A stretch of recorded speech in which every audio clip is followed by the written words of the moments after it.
Assalamualaikum warahmatullahi wabarakatuh. Tentunya jumpa lagi bersama Bang Keket di sini ya.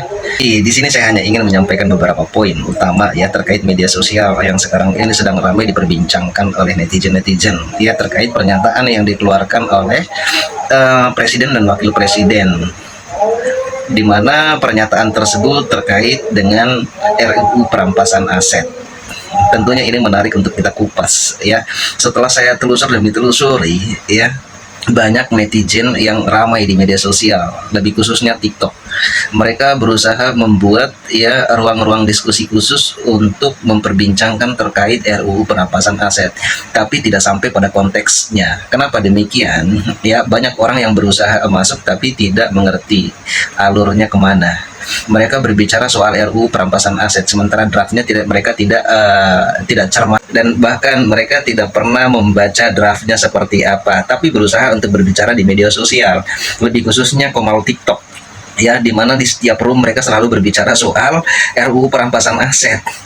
Ini tentunya janggal buat saya ya. Mereka berkomentar tentang pernyataan wakil presiden dan presiden, dan bahkan ada yang sepakat dan ada yang tidak sepakat. Ya, setelah saya tanya, kenapa alasan kalian tidak sepakat dengan pernyataan presiden? Coba kalian terangkan bagaimana bunyi draft dari undang-undang tersebut terkait undang-undang perampasan aset. Dan banyak sekali saya menemukan mereka tidak bisa menjawab ya. Bahkan orang yang sepakat ya dengan pernyataan wakil presiden dan presiden, banyak orang yang sepakat.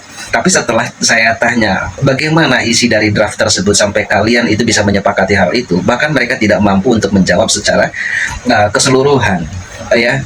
Bahkan mereka tidak tahu sama sekali isi dari draft tersebut, konteksnya kemana arah mereka mengkritik dan tidak mengkritik ya, menyepakati dan tidak menyepakati ya.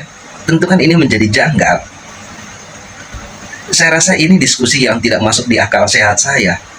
Mereka membuat satu diskusi hanya berdasarkan konteks, tidak mengerti tapinya ya.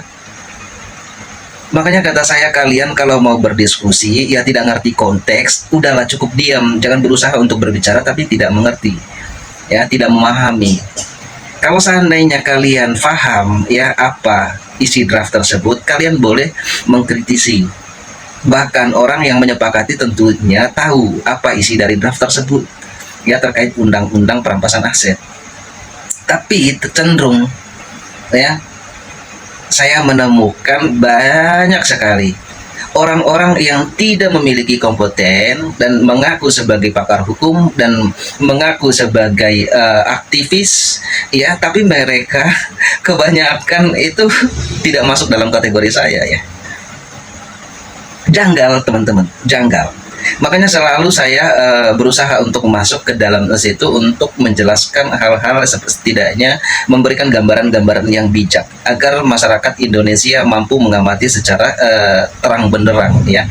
Dan juga tentunya kita membuka ya SDM yang cukup ya, setidaknya walaupun bukan sekolah gratis teman-teman, karena kita bukan konteksnya menggurui ya, tapi setidaknya kita membuka ruang diskusi atau dialog yang baik ya. Tentunya dari hasil diskusi atau dialog yang baik kita dapat mengambil kesimpulan untuk membawa Indonesia maju dan memiliki SDM yang cukup.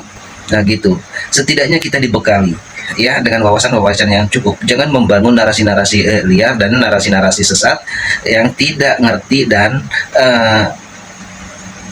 tidak mengerti atau memahami konteks dari apa yang dibicarakan. Banyak sekali orang yang berusaha untuk berbicara ya seolah-olah itu mereka mengerti tentang konteks hukum lah, tentang draft undang-undang perampasan aset lah. Jadi saya lihat ya, banyak orang-orang yang tidak mempunyai kompetensi tapi berusaha untuk memberikan gambaran atas perspektif pribadi ya. Jadi yang ada bukannya itu ya, jadi kita mengambil kesimpulan-kesimpulan luar, bahkan cenderung kita menghasilkan diskusi-diskusi yang tidak konstruktif menurut saya teman-teman ya. Gitu, karena yang dibangun dialektika di situ bukan dialektika diskusi, tetapi cenderung membangun dialektika yang memojokkan atau saling mencela, saling memaki, ya, saling menghujat, saling membuat framing, ya, saling menjelek-jelekan satu sama yang lain. Yang tadinya mereka suka menjadi tidak suka, yang tidak suka menjadi suka, ya.